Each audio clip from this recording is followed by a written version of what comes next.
Hey guys, this is Jack Pittis from PK Cyber Solutions. Today I have with me my fellow co-founder, Matt Korich. Matt and I thought it would be a good educational experience to show you how a phishing scam is created and kind of allow you to see what it looks like on the back end from the cyber scammer's point of view.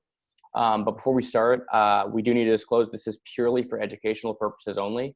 We're just trying to kind of give you some perspective about what that looks like on the other side. So don't use this to go out and make phishing scams, obviously. Now, phishing scams can take many forms, but the one that we're going to show you today is for what's called credentials harvesting. So basically, Matt is going to create a phishing email and in an attempt to get me to divulge my username and password.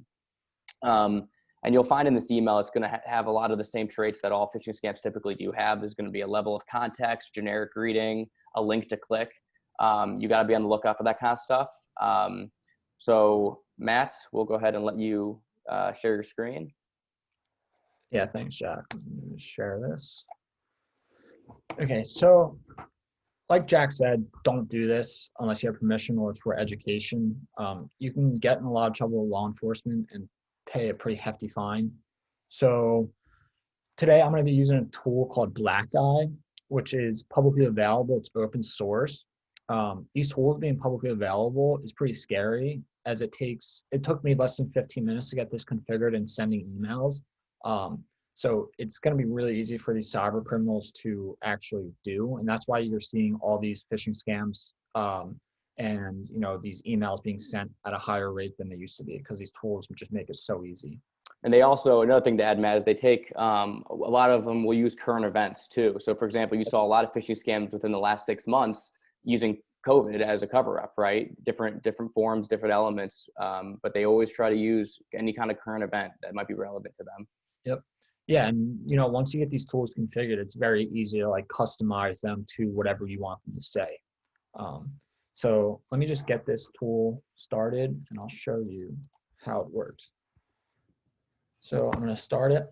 And this specific tool has a bunch of pages already built in. A lot of these tools do. You can see on my screen that, there's 37 pages that, 37 login pages that can be used, which is pretty scary.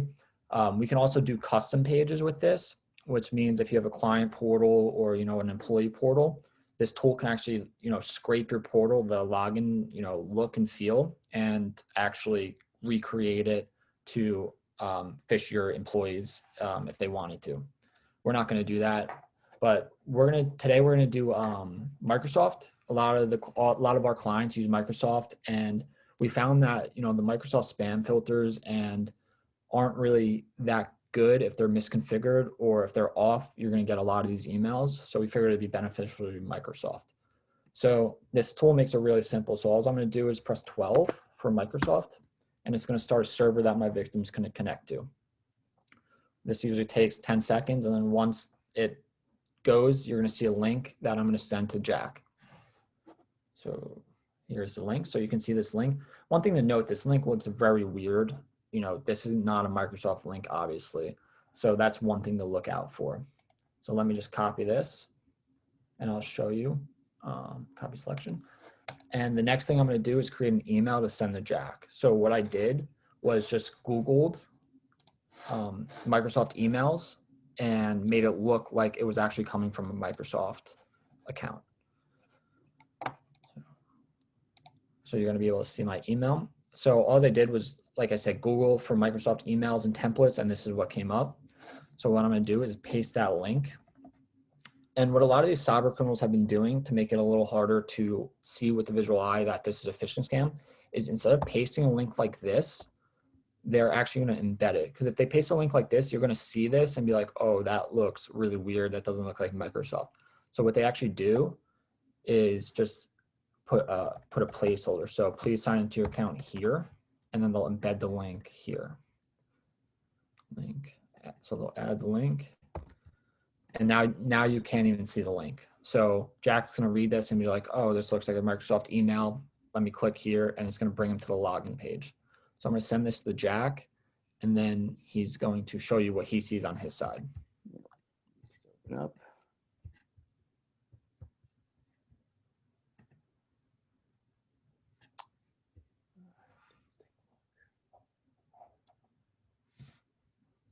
So I'll go ahead and share my screen. All right, so my email had caught it that it looks dangerous, luckily, and a lot of them typically do, but for the sake of the presentation, I'm just gonna say it looks safe. And then here, these are some of the traits I had mentioned earlier, right? So we have a generic greeting, dear user, right? We have kind of a generic sincerely team, right? Just Office 365 team, okay? And again, Matt's goal is to get, it's credentials harvesting. So his goal is to get me to click and then put in my, my username and password. Okay, so I'll go ahead and click on that. Again, it's catching this as a suspicious link, and it obviously is very suspicious. But not all email servers have this, so you got to make sure that you either have it set up or that you're just kind of being careful. So we'll go ahead and proceed.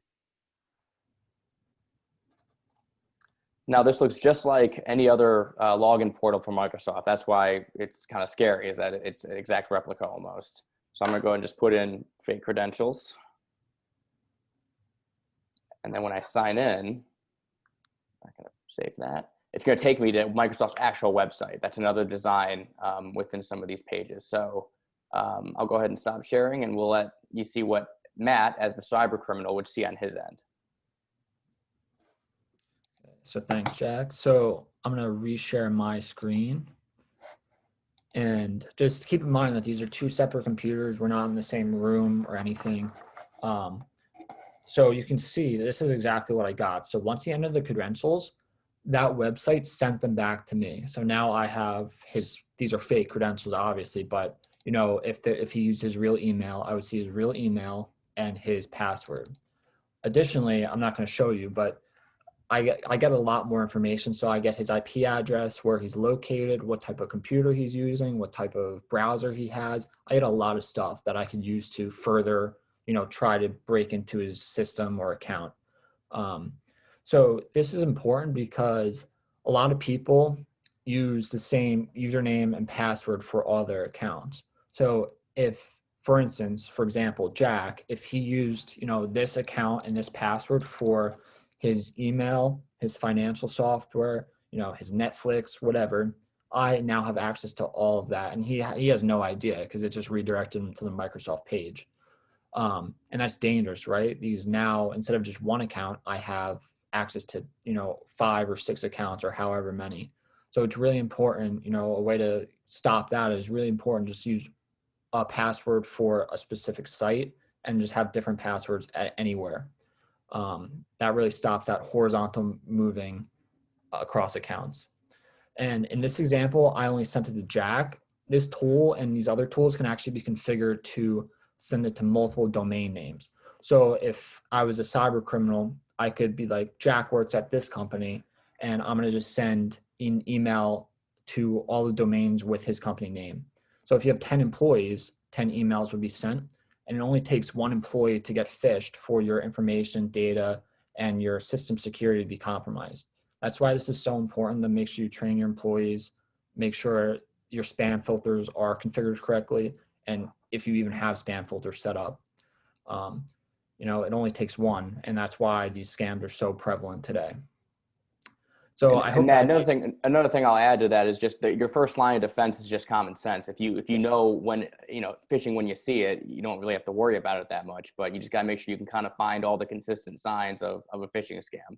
Yeah. And don't get me wrong, a lot of these emails are getting very elaborate now about what's in there, and they are getting through the security email gateways. But again, your true first line of defense is your just common sense. Just look at it and kind of just to ask yourself, does that look right? Does that seem legit? Yeah. And so even if Jack, so our spam filters are configured to catch this kind of stuff. So if our spam filters weren't configured to catch this stuff, right? Some things that Jack could have done, right? Just look at the URL. When he clicked on the here button, it brought him to a page. Just before you enter any credentials, look at the URL. The URL that I sent him does not look like a Microsoft URL at all. It didn't even have Microsoft in the name.